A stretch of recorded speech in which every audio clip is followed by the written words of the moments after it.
Bisa kamu bayangkan, seekor burung menyebabkan pesawat jatuh? Kedengarannya sulit dipercaya kan? Bagaimana mungkin makhluk sekecil itu menjatuhkan pesawat sebesar itu? Baiklah, mari kita lihat caranya.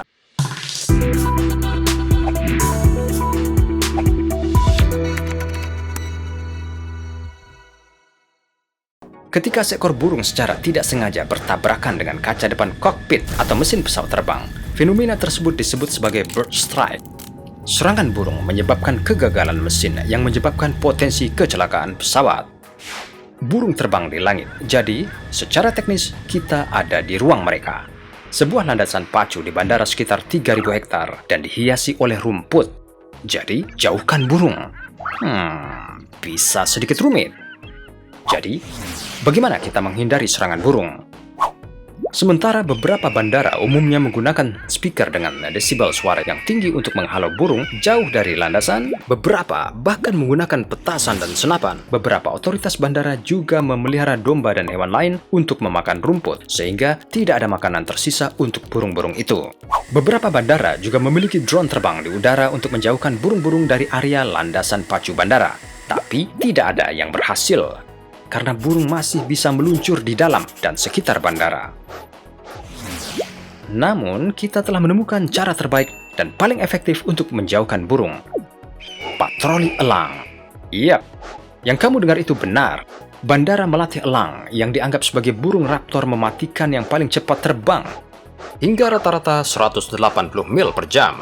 Mereka memiliki visi jauh yang membantu mereka melihat burung datang dari jarak lebih dari 2 mil. Burung elang ini dibawa oleh relawan yang berpatroli di landasan pacu dan dilepaskan ketika pesawat lepas landas atau mendarat. Ketakutan akan elang dan anjing pelacak di bandara memastikan landasan bebas dari masalah burung. Kegiatan ini tidak hanya mencegah serangan burung, tetapi menyelamatkan nyawa penumpang, burung, dan tentu saja perusahaan pesawat jutaan dolar. Contoh yang sangat populer dari serangan burung adalah insiden Sungai Hudson pada tahun 2009, di mana pesawat terbang tak sengaja menabrak sekawanan burung yang mengarah ke pendaratan darurat di sungai. Namun, bagian terbaiknya adalah orang di penerbangan itu hidup untuk menceritakan kisah itu. Bukankah itu hebat? Kami harap kamu mempelajari sesuatu yang baru dan menarik hari ini. Pastinya terjadi kepanikan akibat virus corona yang sedang melanda dunia saat ini. Tetapi kita juga terbiasa menangani hal ini dengan cara kita sendiri. Tetap bersih, menjaga kebersihan, mencuci tangan, dan tentu saja yang paling populer, social distancing. Social distancing secara harfiah berarti menjauhkan diri dari orang lain secara fisik, yang berarti menghindari jabat tangan dan menyapa orang dengan cara apapun tanpa sentuhan. Jadi, kita tidak berjabat tangan. Lalu, bagaimana kita bisa gunakan tangan kita untuk saling sapa, memberi hormat, dan tanda damai, melambaikan tangan, membungkuk, atau namaste? Betul.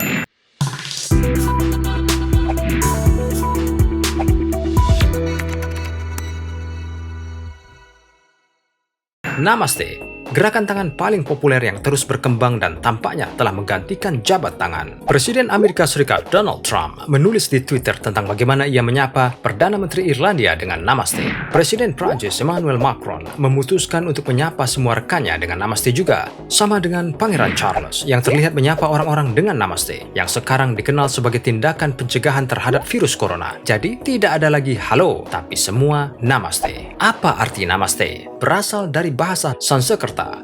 Namaste dibentuk dengan menggabungkan dua kata, namas dan te. Namas berarti membungkuk, adorasi, dan salam, dan te berarti untukmu. Karena itu, makna harfiah namaste adalah membungkuk untukmu.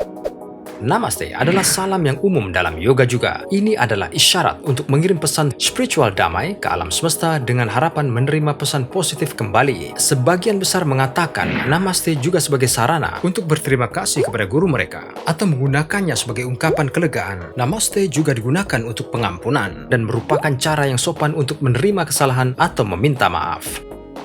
Cara membuat gerakan namaste. Sederhana saja, satukan kedua tangan. Posisikan telapak tangan di tengah tubuh dengan kedua siku terbuka. Kedua tanganmu harus menjadi cermin sempurna satu sama lain. Pegang jari-jarimu bersama. Buat gerakan kecil untuk membungkuk sambil mengucapkan namaste. Mata harus ditutup dan tidak ada benda yang harus diletakkan di tangan saat memberi isyarat. Itu saja. Dan namaste yang sempurna siap. Tapi tentu saja hindari jabat tangan, pelukan, dan semua sentuhan yang tidak perlu atau tampak tidak sehat dari sudut pandang sosial. Kurangnya kontak fisik benar-benar dapat membantu menciptakan aura yang lebih positif dan mengurangi kemungkinan hal-hal negatif. Tetap di dalam rumah, tetap aman, dan namaste.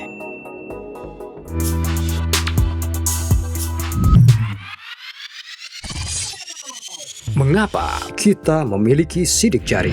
Sherlock Holmes sering berkata, tidak ada kejahatan yang sempurna. Itu benar, penjahat selalu meninggalkan jejak, dan kalian semua yang suka nonton film detektif yang seru akan setuju bahwa sidik jari adalah cara termudah untuk melacak penjahat. Tapi, pernahkah kamu bertanya-tanya mengapa kita memiliki sidik jari dan peran apa yang mereka mainkan dalam hidup kita? Hari ini, kita akan menjawab semua pertanyaanmu tentang sidik jari.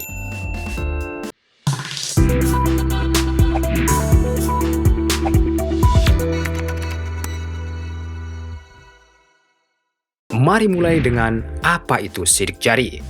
Sidik jari adalah kesan atau tanda yang ditinggalkan oleh gesekan dari jari manusia. Mereka adalah lingkaran kecil dan pola lembah di ujung jarimu. Ada 3 jenis pola friksi punggung bukit: simpul, lingkaran, dan lengkungan.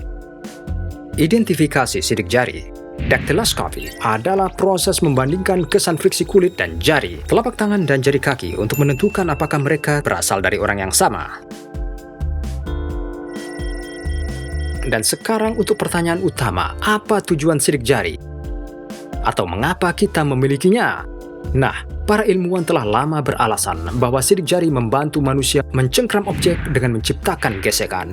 Mereka berpikir bahwa punggungan pada sidik jari kita mungkin telah membantu nenek moyang kita meraih permukaan yang kasar.